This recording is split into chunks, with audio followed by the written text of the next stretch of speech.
Bonjour à tous et bienvenue dans ce 6e épisode des Legality Times. Décidément, les nouvelles législatives pleuvent comme la pluie tombe sur Barcelone. Et voici qu'on nous annonce, la presse nationale vient de s'en faire écho il y a 2 jours, j'oserais m'en réjouir si j'en étais certain. Voici que la presse nous annonce un projet de loi anti-squatter, anti-ocupas, comme on dit en Espagne. Les squatteurs ici en Espagne, en général, dans les grandes villes en particulier, à Barcelone en particulier, fief historique de la gauche et de l'extrême gauche, une extrême gauche rebelle, anticapitaliste, antipropriétaire. Je vous rappelle que dans les FAI, donc sous la Deuxième République de Negrín, entre 1931 et 1936, on allait jusqu'à abolir l'argent. Peut-être une bonne chose jusqu'à un certain point ou jusqu'à un certain jour. On a vu ce que l'abolition de la propriété privée avait donné dans les différents régimes communistes, s'étant succédé et s'étant cassé le nez.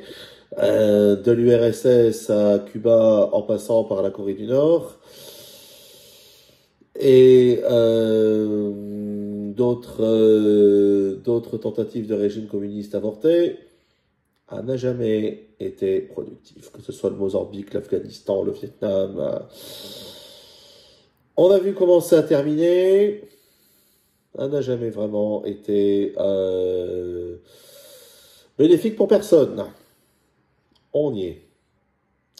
Et aujourd'hui, le problème est non seulement ce terreau fertile, mais également une loi qui a été donc adoptée pendant le Covid, circonstances exceptionnelles, vulnérabilité, et il a été adopté un décret législatif royal, un Decreto Ley, en mars 2020, qui était prévu pour durer 5 ans, où il était pratiquement impossible de mener à bien une procédure d'expulsion, par l'extradition.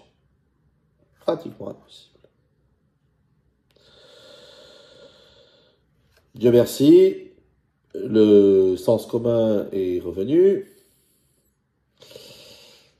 parti, et devant le fléau que constitue aujourd'hui le problème des squatteurs, donc des ocupas, comme on dit dans toute l'Espagne, et je ne parle pas, et loin de là, que de Barcelone, il y a aussi la question des îles Baléares, il y a aussi Valence, il y a aussi Madrid. Je dis la question des îles Baléares parce que aujourd'hui vous avez à Ibiza des travailleurs et même des fonctionnaires d'État qui sont dans des bidonvilles, qui vivent dans des bidonvilles ou dans des caravanes.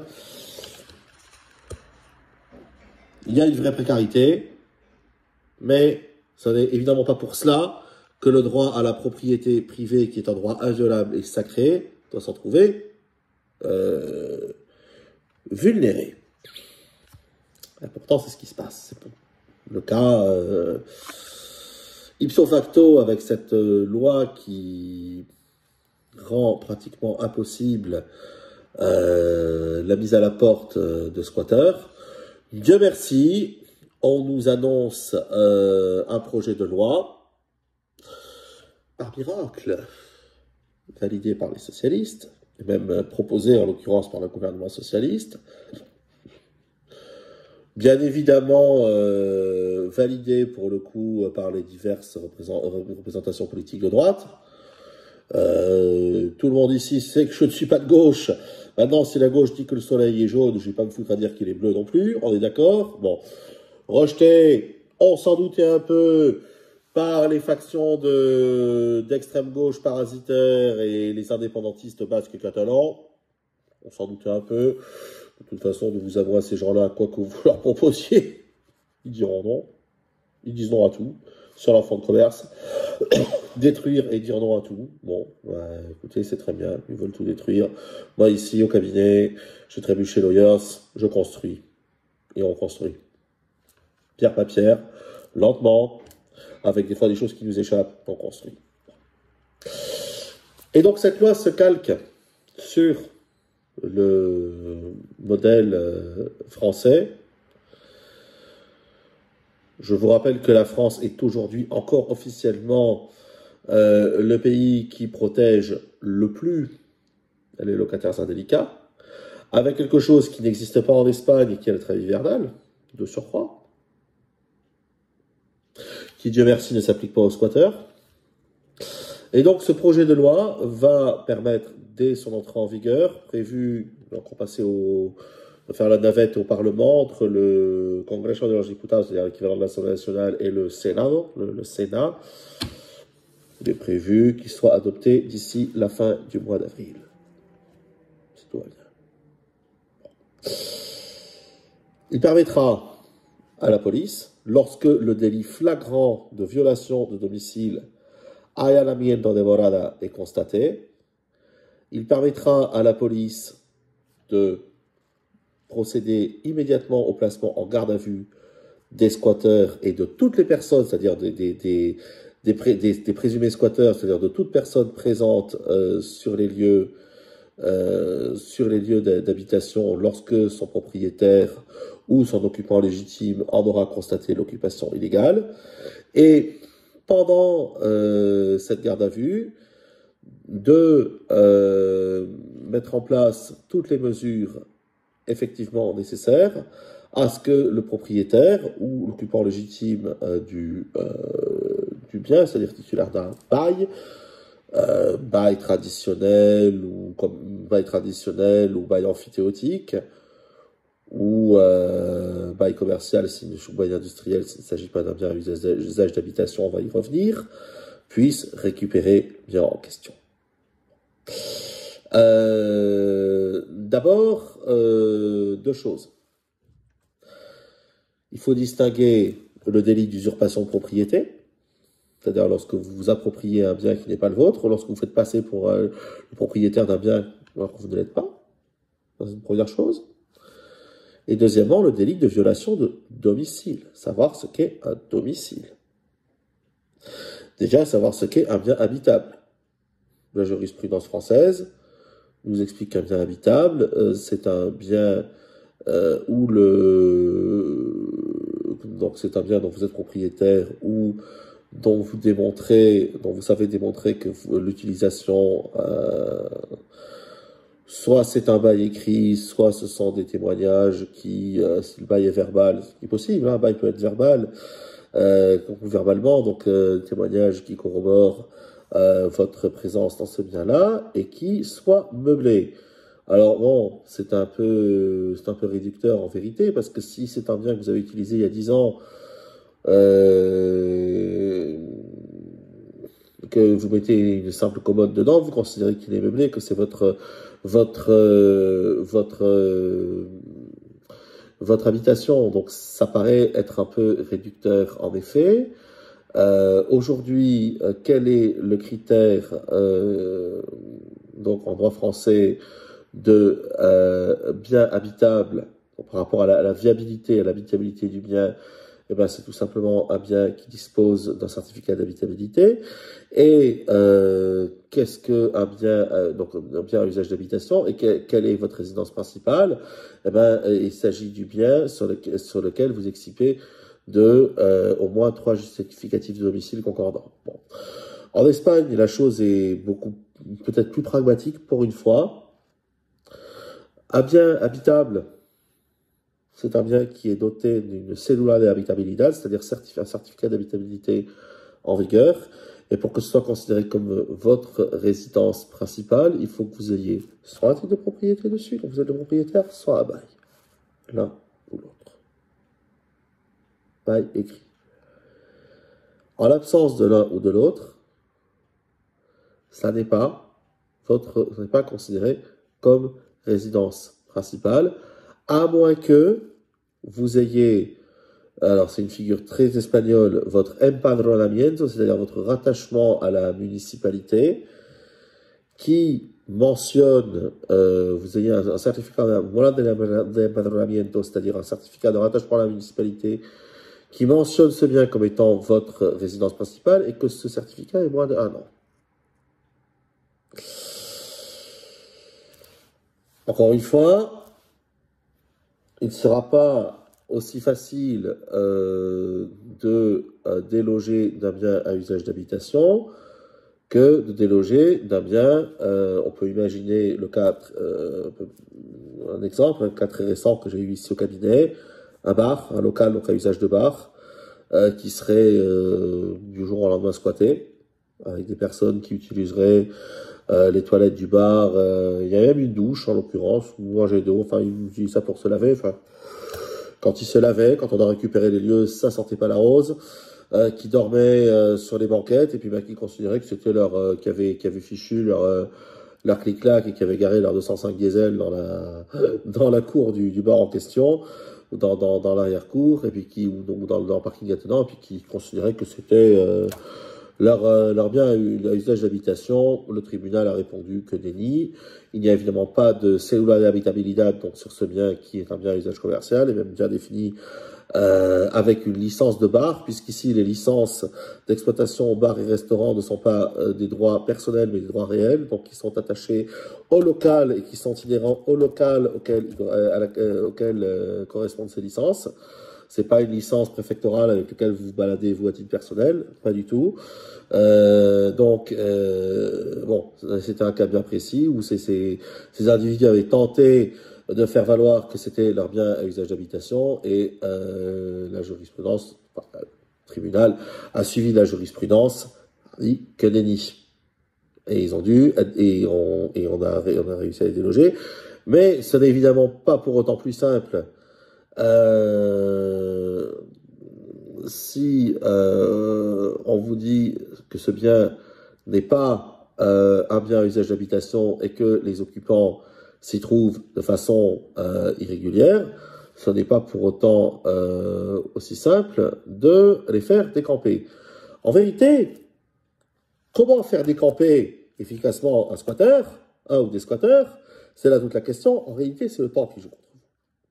Et c'est un temps très court.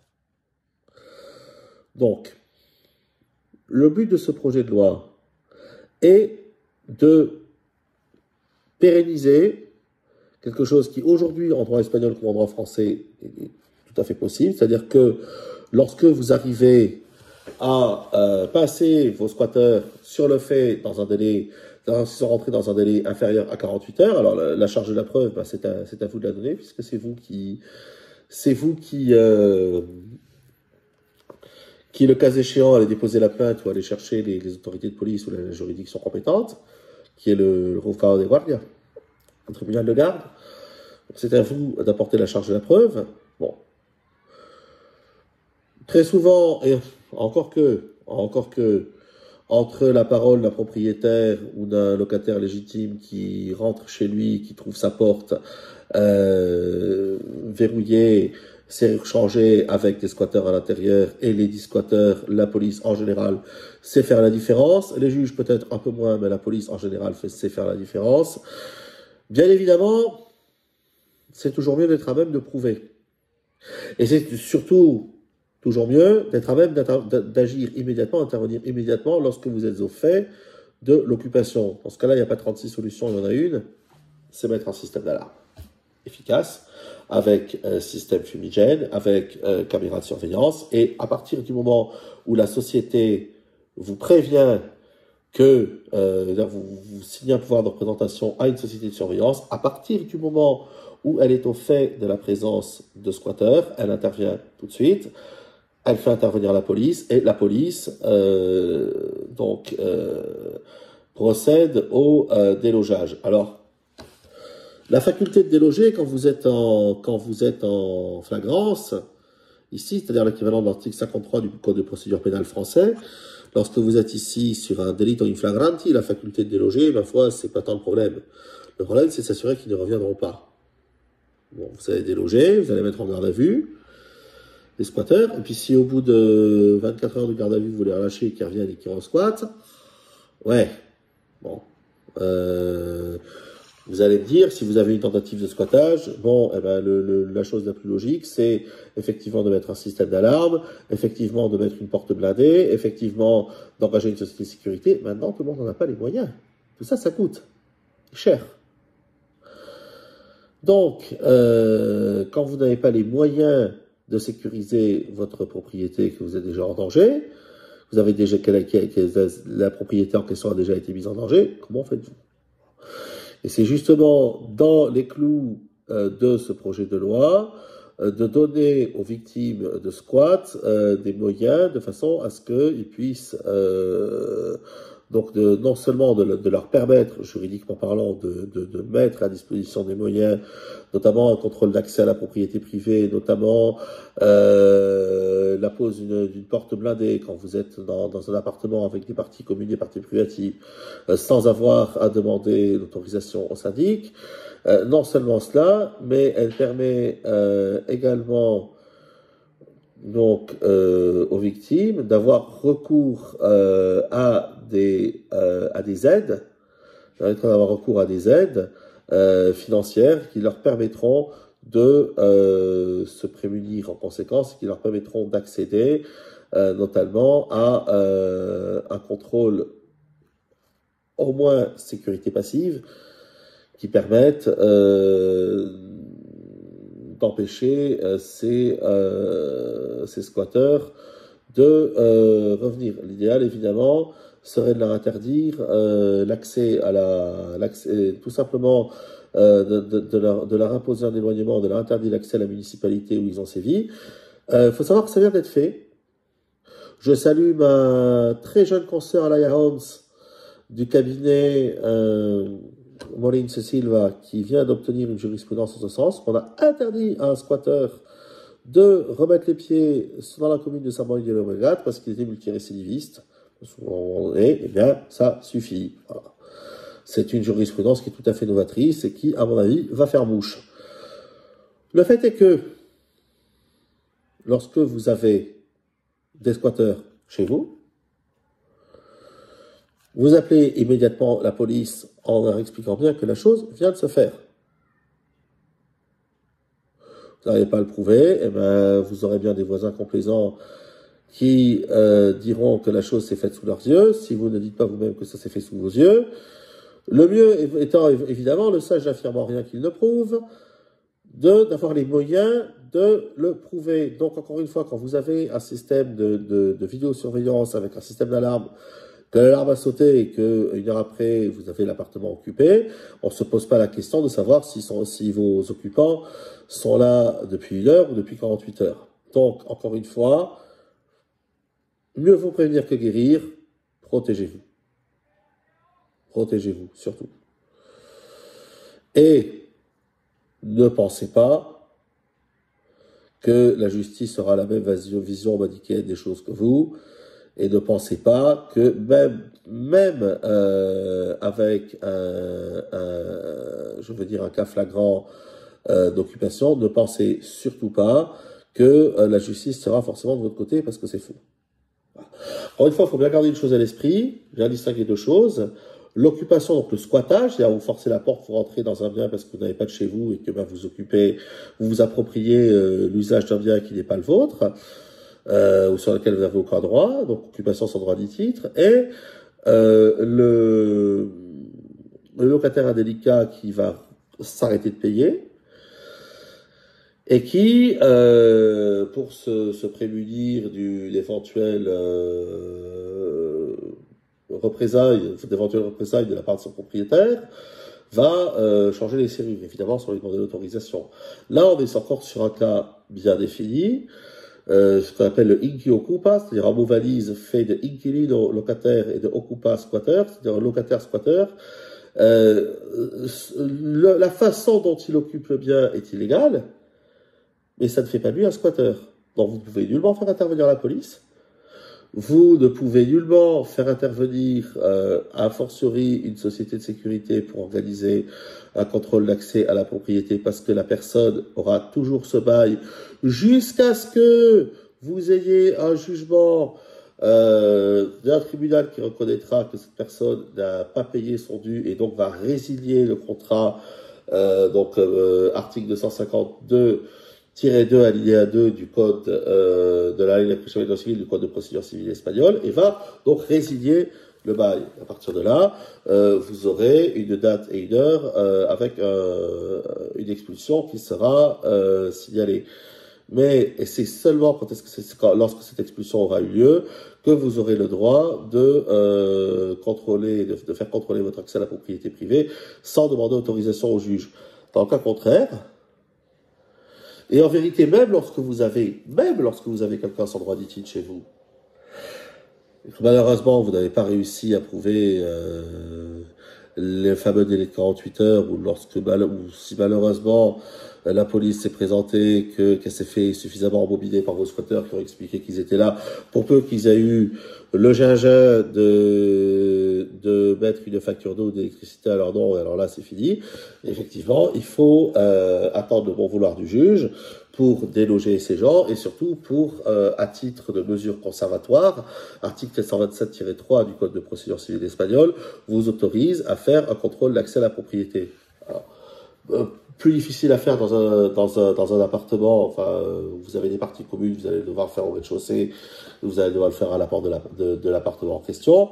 Plus facile à faire au niveau d'une maison ou d'une villa, vous encerclez, vous mettez vous engagez une société type des Socupa, vous encerclez la villa en question. À un moment donné, vos squatteurs vont devoir sortir pour faire leurs courses ou n'importe quoi, ou faire une l'archeur ou n'importe quoi. À partir du moment où ils sortent, ils rentrent plus. Et même pour cela, il vous faut demander une autorisation du juge, ce qui est un comble. Donc, on espère que ce projet de loi va effectivement permettre, parce que c'est bien joli de donner des prérogatives à la police, c'est bien joli de leur permettre d'agir en flagrance, et lorsqu'il y a effectivement un squat flagrant, de venir déloger. Seulement si derrière vous ne vous assurez pas des moyens pour que ces personnes ne reviennent pas et ne réoccupent pas votre bien, avec en plus des représailles derrière, ça ne sert à rien. Donc il faut effectivement se donner les moyens de prévenir. Il faut bien évidemment que le délit de violation de domicile et d'usurpation de propriété soit beaucoup plus sévèrement puni sur le plan pénal. Pour l'instant, on en est loin. Je sache, si je loue une voiture une agence de location quelconque, que je dois la rendre le mercredi à midi à l'aéroport. Si à 13h je suis pas là, on va m'appeler, on va me dire monsieur, rendez la voiture. 14h je suis pas là, on va me dire monsieur, rendez la voiture, dernier avertissement.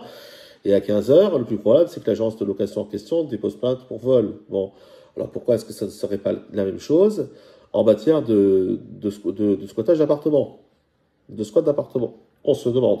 Mais pour l'instant, c'est comme ça. Donc, je compte vraiment sur le procédé volontariste du législateur pour clarifier les choses, pour agiliser les choses, et pour que, à partir du moment où un squat est dénoncé à la police, que les squatteurs sont immédiatement placés en garde à vue et éloignés, et que pendant les 24-48 heures de garde à vue qui vont avoir lieu, que tout soit fait pour que le propriétaire puisse récupérer son bien.